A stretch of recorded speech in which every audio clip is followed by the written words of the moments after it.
So our topic today is traditional ecological knowledge, TEK, which is the key wise solution to moving forward in a good way with Nibi Ogichidaa Ikwe, water warrior woman. She's a tribal member from the Bad River Band of Lake Superior, Ojibwe, and currently lives and works at Prairie Island Dakota Community with her family. She grew up living and learning every day from the beautiful shores of Gichi Gami Lake Superior. She lives each day as a water protector in full gratitude and respect that Lake Superior raised her to be who she is today. Her deep connection to the water comes from oral history, ancestral wisdom, and knowledge of understanding that water is life. So I'd like to really welcome Nibi. I met her personally at a gathering this spring, and I must say I was very much drawn to her positive energy. It was infectious, and I see her clearly as a catalyst to educate us and bring us all together to protect water. So I'd like you to welcome Nibi. Nibi, the floor is yours. Thank you so much. Good morning from beautiful, hot Las Vegas. I'm looking out at the Spring Mountain Range as we meet here today. One of the locals here told me that the natural springs in those mountains were the true lifeblood to the original people of this land. It quickly reminded me that no matter where you go in life, we all need water as our priority. We all need clean water to survive and thrive. My name is Nibi Ogichidaa Ikwe, water warrior woman. I am a tribal member of Bad River Band of Lake Superior. The slides that are about to be shown here today are all from my own personal photo collection during my ongoing water protector journey. I'm super grateful and thankful to be here today. I'm super grateful for the water, the sun, the moon, the stars, the land, the traditional foods and medicines, the wildflowers, the policy writers that help us to protect and preserve our water, the politicians that vote yes for clean water and wild rice, the Tamarack Water Alliance, the ancestors that were here before us, all the warriors that have walked on to the spirit world, the scientists and the researchers that are willing to include traditional ecological knowledge into their work, and all of you that are here today. First, I'd like to read the Minnesota Children's Outdoor Bill of Rights. The Minnesota Children's Outdoor Bill of Rights vision is that we have a state where all Minnesota children and families are inspired to engage with the natural world in ways that support physical activity, mental well-being, creativity, and true appreciation for nature. To achieve this vision, our state must promote access to inclusive outdoor spaces, shared stewardship of all public lands, clean air, clean water, connections to the outdoors, and opportunities for environmental education. Exploring, playing, and experiencing the outdoors in childhood leads to better physical and mental health, improved performance in schools, more positive self-image, stronger social skills, and more fulfilling lives. Outdoor engagement fosters opportunities for intergenerational activity and cultural preservation. We believe that each and every Minnesota child is entitled to experience outdoor recreational activities and discover the natural environment regardless of where they live, learn, or play. The state of Minnesota and our community partners are committed to protecting rights and policies that create the following experiences. All Minnesota children have a right to experience Minnesota's four seasons, explore and play outdoors in a safe and welcoming and culturally affirming place, splash, play, and swim in the rivers, lakes, and ponds, plant a tree and watch it grow, start or participate in an urban community or personal garden or farm, compost and recycle for a healthy environment, bike, ride, or ski on a public trail, camp under the stars and safely build a campfire, catch and eat fish, hike, hunt, or forage on our public lands, boat, paddle, or swim in one of our 11,842 lakes, participate in outdoor sports and recreational activities, create art, and attend outdoor concerts, festivals, and community events that are centered in water and nature, participate in traditions and culturally specific ancestral practices that are rooted in nature. And the last one, number 15, protect and preserve our environment for future generations. If I could edit, I would write at least for the next 7 generations. Maybe I'll email them and say that. But, you know, that stood out to me. This is a newly created Minnesota Outdoor Children's Bill of Rights. And I believe that this is a guiding force that can help us look out for all children, families, and communities. So I encourage you to look that up and try to live by that. Share that with your local policymakers, that these are the rights of our children in Minnesota. And I will continue on just by saying how grateful I am for everyone being here. I know we all have busy lives and full schedules, so you taking the time to be here today shows how much you truly care about our water. I'd like to start out by giving full credit to our Creator, our God, and our ancestors, and the ancestral knowledge, wisdoms, bravery, and traditional ways of life. That is what we were always taught growing up. From a very early age, gratitude.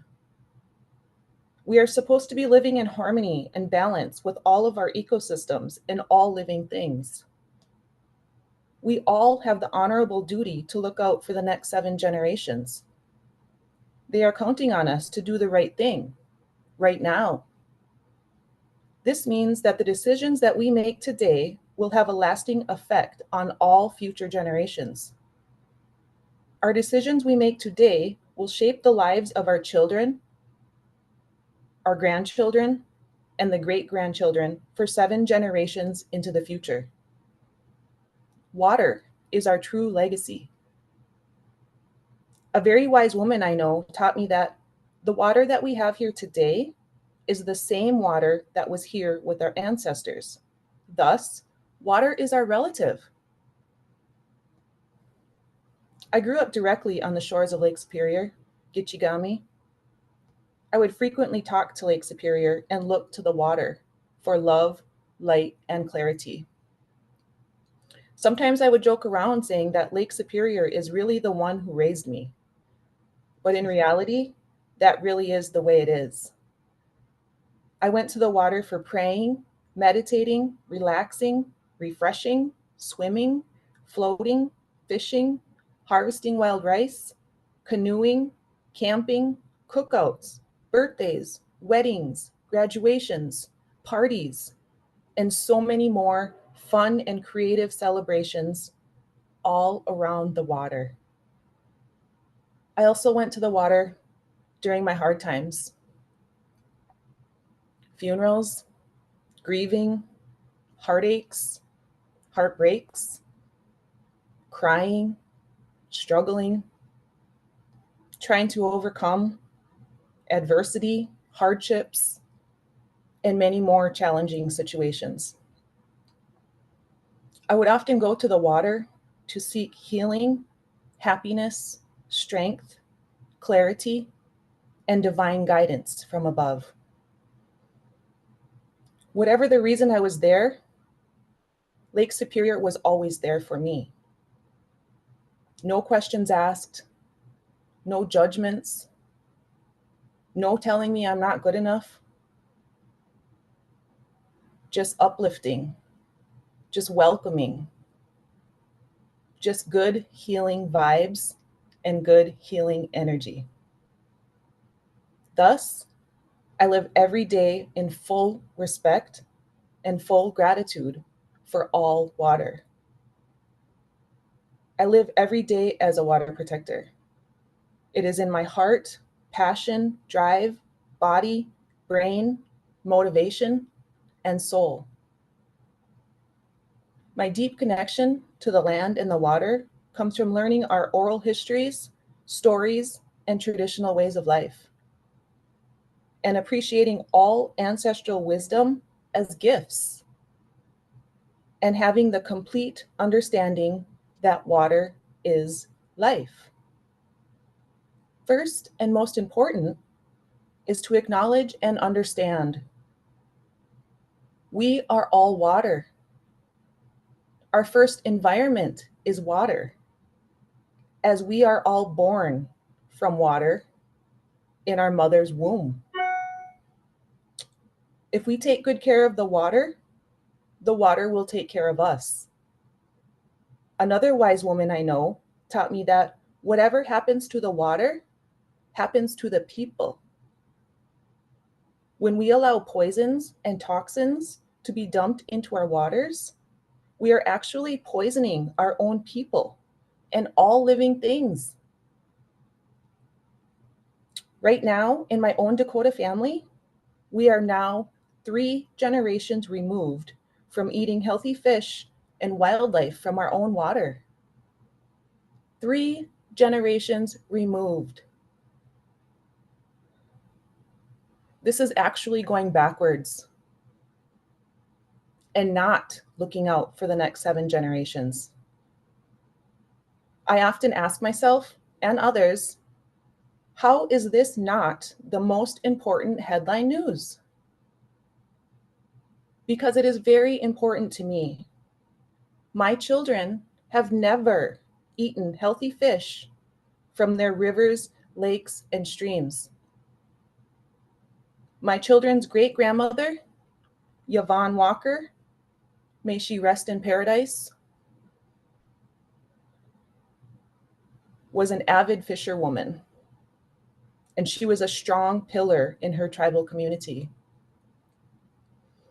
She spent her whole life eating the fish and the wildlife from the Mississippi River, her traditional homeland, which is just a few miles downstream from the 3M chemical plant. Sadly, she died suddenly of brain cancer in her early 50s. Some of my family wonders if she was poisoned by the years of toxins being dumped into our water. Through my independent water research, I discovered that the 3M chemical plant was literally dumping PFA's wastewater into an unnamed creek, which was then flowing directly into the Mississippi River. My children and family's connection to the water and traditional ways of life has ultimately been devalued and poisoned. Last summer, I had a vivid, clear dream. I was standing there looking around at a very beautiful place. And suddenly a big, bold voice said to me, "You better write that water index." I said, "Okay, I will." Then he said it again, more outstanding, illuminescent, and very loud. "You better write that water index." I said, "Yes, okay, I will." Then he said it a third time with full commanding authority. I mean it. You better write that water index.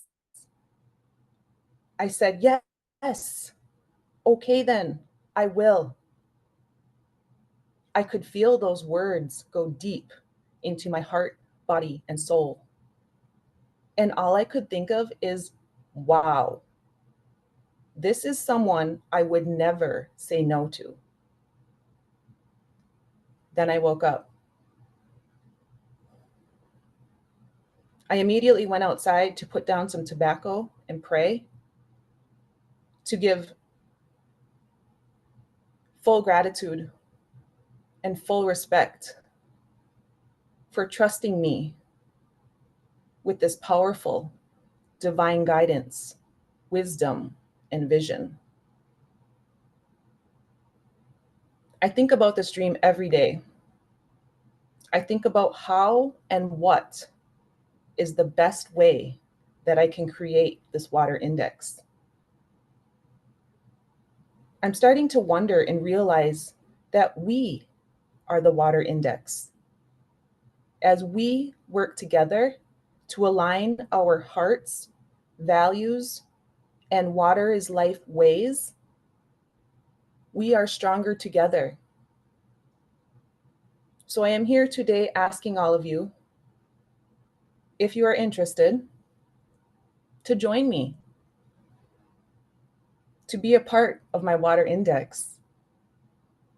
I am here asking all of you to be strong water protectors, to stand up and align as we protect our waters together. Anybody can be a water protector.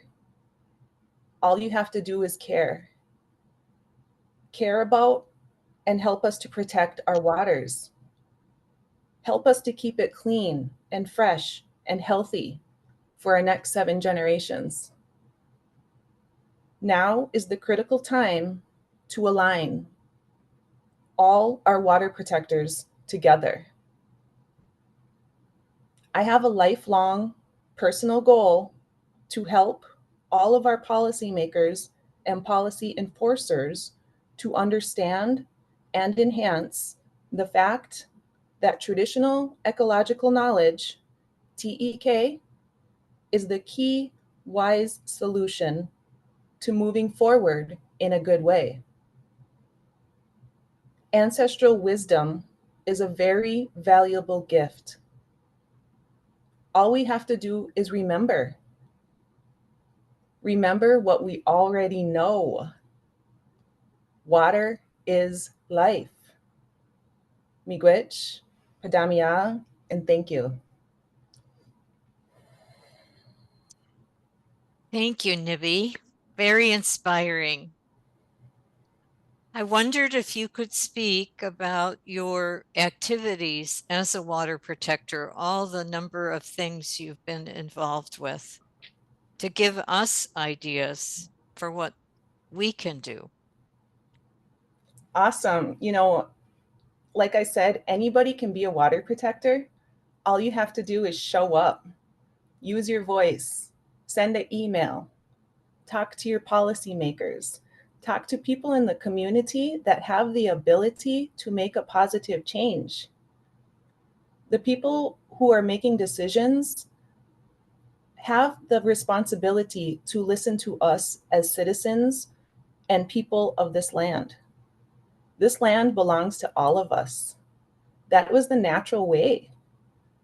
When our ancestors were here, they never said, this is my land or this is my water. They said, thank you for allowing me to borrow your land and your water, Creator, and the next 7 generations.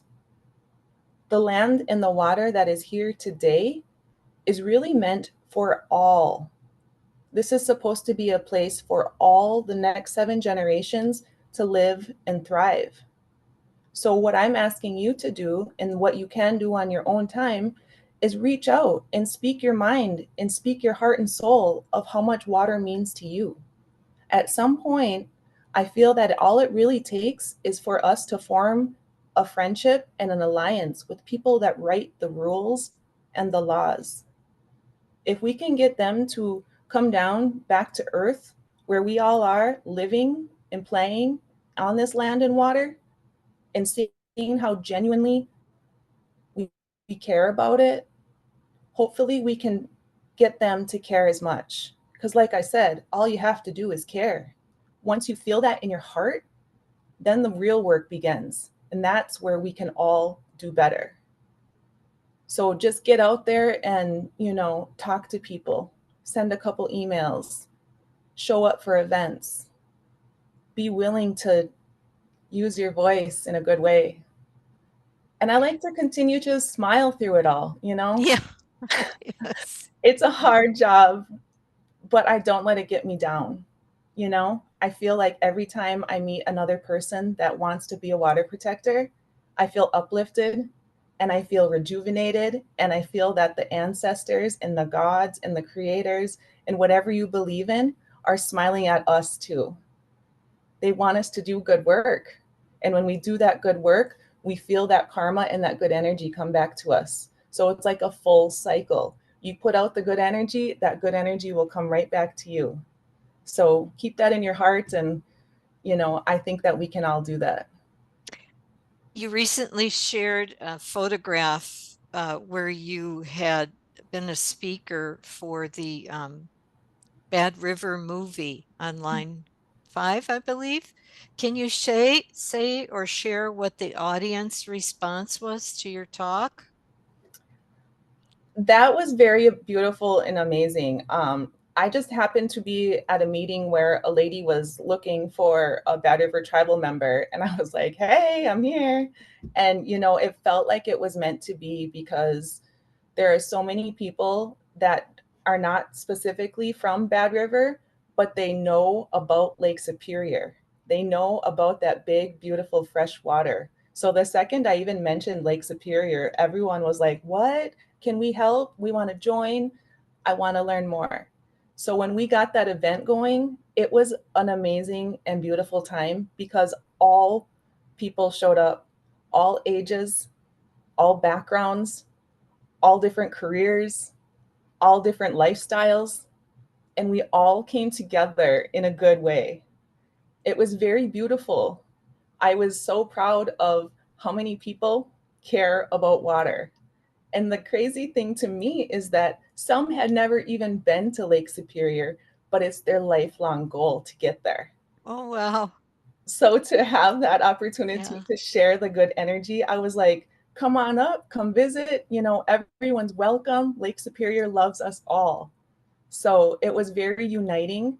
A lot of people actually reached out to me after and requested that I bring the Bad River film to their venues as well. So that's also in the works. We're going to be showing the film again, and we're going to continue with our good energy. Thank you. Yeah, thank you. I saw the film in Ashland and I thought it was a very moving story of determination, very much so. You also mentioned that you're going to be participating in a water walk in 2026 along the Mississippi River. Can you share anything about that? Sure. So I don't know a whole lot about it. It's still in the planning phases, but the goal is we'll start fundraising in the beginning. I think January 2026 will the fundraising will begin. And the plan is to start at the southernmost point of the Mississippi River and collect water along the way and walk the water and pray for the water the entire route, all the way from the end at the Mississippi all the way up to the headwaters in Itasca. And what we hope to do is bring awareness and bring good energy and bring all of our water protectors together. So as I learn more about that, I'd be willing to come back and share and let you know the good work we're doing. Hopefully we can get some support. And I just think it's going to be a really powerful journey full of prayers and love and guidance from above. I feel that it's a hard thing to do, but it's also very meaningful. When we walk for the water, we pray for the water. And right now, our water needs a lot of prayers, love, and care. So I do look forward to it, and I do look forward to sharing that journey with you as well. That sounds great. I've never watered wild rice, and I'd be interested to know more about it. If you could share some with those of us that have never participated. You have some photographs that show some about it, and also what it's like to restore wild rice once it's no longer alive, and what's involved with that. Sure. So growing up in Bad River, wild rice is at the heart of what we do. We have a celebration for our wild rice every single year. It's usually the third weekend of August, and that's the beginning of our wild rice season. I just got a text message from one of my cousins who is she's like a water quality specialist up there. And she said that she is so grateful for the wild rice this year, and that they had started a youth council to help protect the water, which I thought was very beautiful. You know, we do have our wild rice committee and our chiefs that go out there and like protect the water and make decisions about what's going to happen and when. But the fact that they're bringing in the next generation and they're going to have their own little council to learn and to make decisions as well, I feel like that is very powerful and good energy as we continue to go forward. Because as wonderful of water protectors as we all are, life is very short. So we have to remember that our youth are that most important thing that we can focus on. We have to teach Right. them the good ways so that they can continue our good work when we're no longer here. The next 7 generations need to be teaching as we continue so that we can do our best and so that we can survive and thrive. Wild rice was the original traditional food and medicine. Our people were brought here. Our people grew up here. Our ancestors gave their lives for us to all be here and have what we have today. So it's up to us to continue that tradition. We have to protect the wild rice. It's a gift.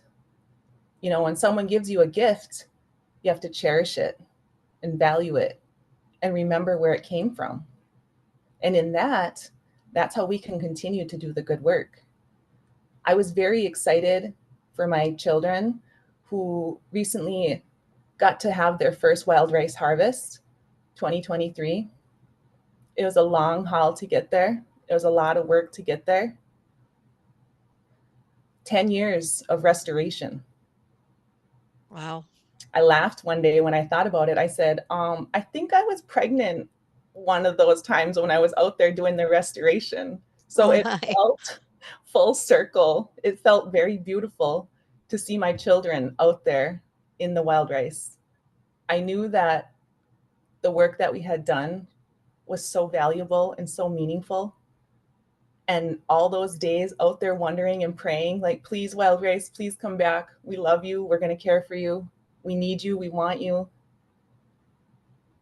It's bittersweet. You know, it shouldn't have to be this hard. Mm-hmm. We shouldn't have to work so hard for our traditional gifts that were here. But we do, and we will continue to work hard. The restoration efforts have been going on for a decade. And to have one harvest after all of that shows you how valuable and precious this natural resource is. And to me, wild rice is more than a traditional food and medicine. It's our livelihood. It's who we are. Wild rice is also a very, very special plant in the way that it is an indicator. Wild rice is a keystone species. That means when you have wild rice growing, you have healthy water. Wild rice is an indicator that the ecosystem is trying to balance. Wild rice is like the big bodyguard of the water. If you take care of the wild rice will help take care of the water as well. Wild rice is like a magical plant. It has so many natural, beautiful abilities. It helps feed the wildlife as well as the people. It's a beautiful habitat out there. for all of those wonderful birds and animals that live in that ecosystem.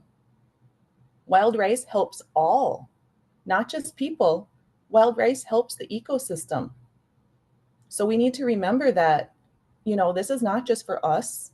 This is for all living things, including water.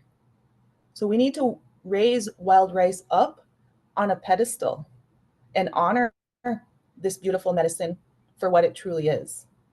Thank you. Are there other questions that people have?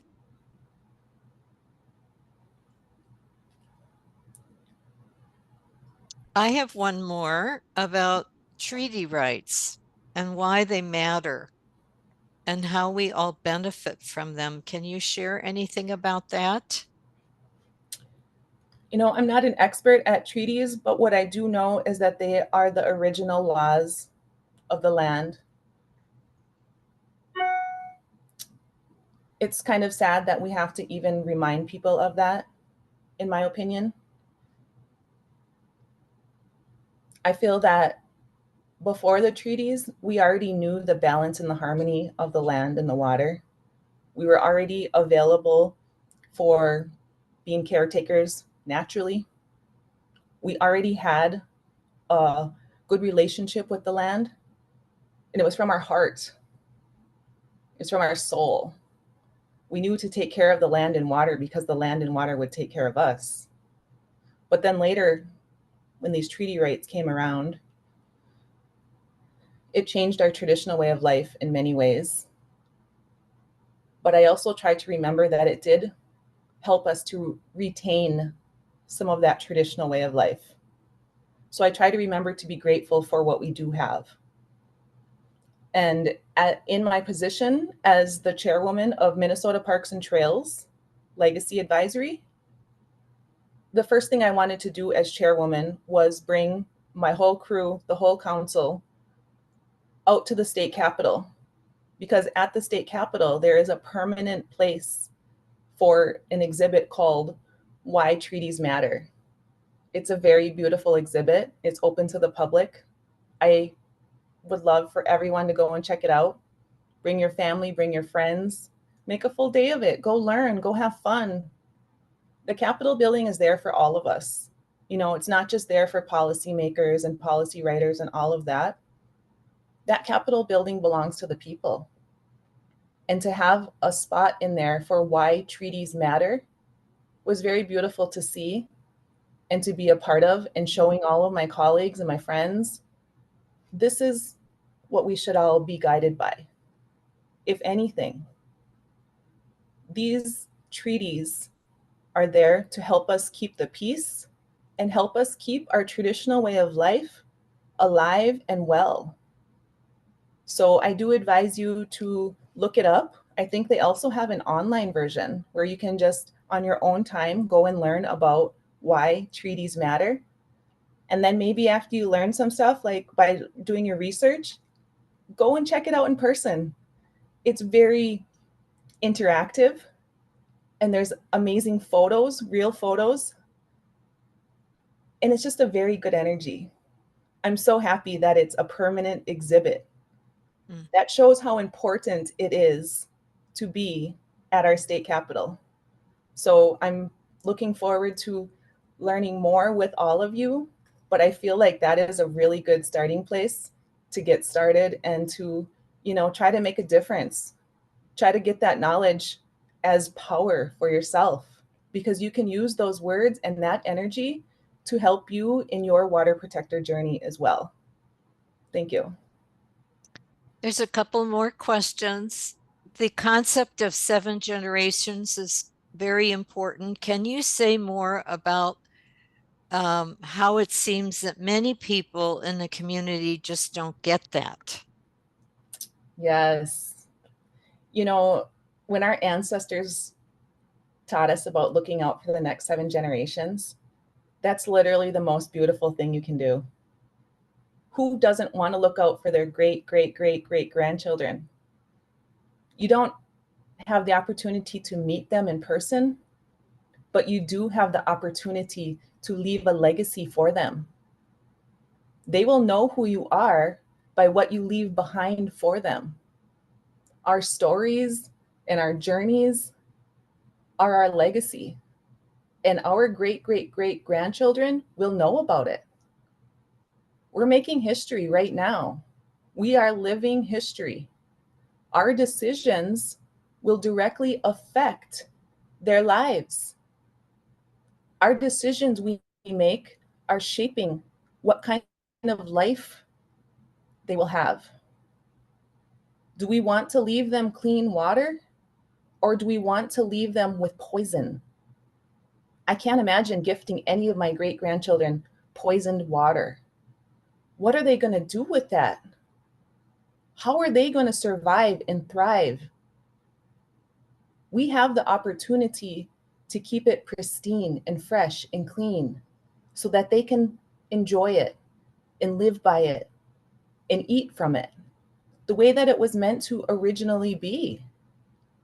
So when we're making these decisions, it's important that we remember that it does not just affect us today. In fact, it's an everlasting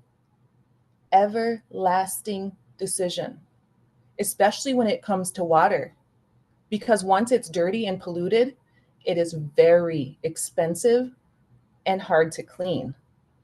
I have seen that firsthand. Even if there are people that say, okay, sure, let's clean it up. It's like, well, where is the money going to come from for this? Who is going to pay for it? These are numbers that are so high and so expensive that it's hard for me to even fathom. Where am I going to get billions and billions of dollars to clean up the water? I would go do it if I could, but I don't know where to get billions and billions of dollars that are dedicated to this. So if anyone knows someone, send them my way. I'm willing to work hard, but I'm telling you, it is very hard to get people to devote that kind of money to cleaning up the water. So what I'm learning from this is don't let it get dirty in the first place. Mm-hmm. Don't allow the pollutions and the toxins into the water, and then we don't have to worry about that. What we can do is focus on the good. Focus on keeping it clean. Focus on making sure that it's available to swim in, to eat, food out of there. That's the main thing. The water was there as a gift for us. How are we going to let it get destroyed and poisoned? How are we standing by and allowing for this detrimental sadness that it causes? I've seen it in my own children's eyes. They cannot eat fish from their water. I remember taking my son to the beach just a couple weeks back, and he found a clam, beautiful little clam. And I was so proud of him with this little warrior mentality. He's like, Mom, can I eat this? I want to eat it right now. And I laughed because I was like proud of him. No one taught him that that's food. He knew instinctively in kindergarten that this was food for him. But it was also very bittersweet in the way that I was scared to let him eat it because it came from poisoned water. So I said to him, son,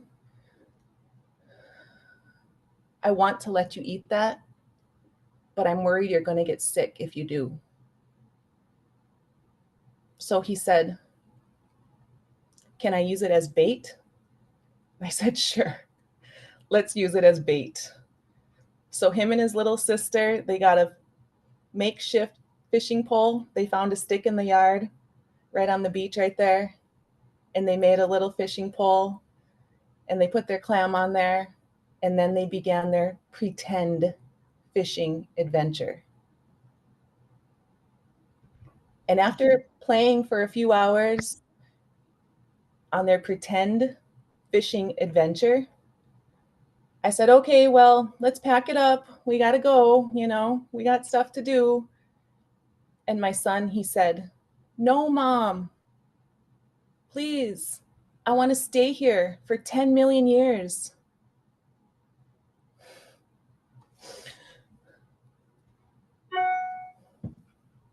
That was hard. Because he's so wise. That's our youth. That's our children. They know that we're supposed to be taking care of the water. And I remember that story and I carry it with me. And my goal is to be able to have all children be able to eat fish and other living things from the water. It's their traditional way of life. It's their right. And it's their gift from our Creator. So we have to remember that. The decisions that were made are already having a very bad effect on our current lifestyles, on our current youth and traditional way of life. Our traditional way of life has been poisoned. So in my work that I do, please know that I'm never against anyone in particular. And I think that we're all in this together and that we can all do better together. That's all I'm hoping for. That's all I'm praying for. That's all I'm working for. It's for all the next 7 generations. So I think if we stay strong and do that together, we can get there. We can do this. Thank you. Thank you, Nibi. There was a comment that said the children's resolution you mentioned and read at the beginning of your talk is based on a Montana law that was held versus Montana decision, ensuring a healthy environment for all, including children. And then there was one more question where the questioner has asked about the importance of traditional ecological knowledge in protecting our environment. Can you share any other examples of how TEK has been applied in communities to effectively address water pollution or other environmental challenges that you know about or have experienced? Yeah, awesome. A lot of the work that I do has also been to realize that we need to be using the natural elements of the earth. You know, I was speaking to a scientist one day and I said, you know, it's obvious that the PFAS chemicals are not good for the environment. We've seen it firsthand. We can like never get rid of it. And he said, well, we have to have PFAS because we have to have waterproofers. And I was like, really? I don't really think that's true. And he said, well, why would you say that? And I said, because my ancestors didn't even know what PFAS were, yet they lived and thrived and survived on a daily basis with the water, in the water, near the water, by the water. And you know what they actually used for the original waterproofer was pine gum, pine tar, that sticky stuff that when you go in the woods and you're like, wow, what is this? And it never comes off. That good stuff from the trees is good medicine. It's a good helper. It's the original waterproofer. We need to slow down and appreciate and look at the natural elements and the natural resources that are already gifted to us. Everything that we need is already provided in nature. We just have to slow down and look at that, learn about that, be proud of the natural resources that are given to us by the Creator. We already have everything we need. All of our ancestors survived and thrived with natural resources. We don't need to create anything new. We need to go back to what we already know. Water is life. Thank you. Thank you, Nibi. was a wonderful and inspiring presentation. We will note that it's estimated that the St. Louis estuary, which is an important estuary for all of us, Native people and settler people who live here now, that the cleanup cost is 18 billion already, and they only have 30 to 50% cleaned up. Hopefully they'll do more in the future and continue to work on it. It is a beautiful area, and with wild rice restoration, I believe, in progress. Ooh, I just thought of another TEK too. Yes, I was yes, recently at a meeting that was through Lake Pepin Alliance, and they had some farmers there that were talking about how too much pesticides and too much of the chemicals that are being laid out in farms are actually detrimental over time. yes. And this organic farmer was talking about how his son was like the next generation to inherit the farm, but he didn't want to use the chemicals anymore and the pesticides anymore. So he started researching, and he found out that worms were the Mm. original aerators in the original balancers of the farm ecosystem. He bought worms and put the worms Yeah. out there, and the worms became the little warriors. They cleaned up the farm, they aerated the soil, and did the good work. And he said it was cheaper. He laughed about that. He was like, we're doing good work and I'm saving money. So I said, wow, thank you for sharing that. I hope to learn more about that. And I hope to other people will look into that and learn more about that too. That is a perfect example of you don't need to add anything crazy. You don't need to create chemicals that do all this other stuff. You need to slow down and do the research of traditional ecological knowledge. Our ancestors already knew how to live in harmony with the land and water. That was their specialty, their expertise. They have all that knowledge. They share all that knowledge. They're willing to continue to share that knowledge. Our ancestors' wisdoms are very kind and generous. And I'm willing to help you find more. I could probably spend a whole day talking about all the different TEKs that I've heard about. Sounds like a good article. Uh, So thank you I for asking that question. And honestly, all you have to do is a little research and try to find what is the traditional way? What did the ancestors do? And it's still there.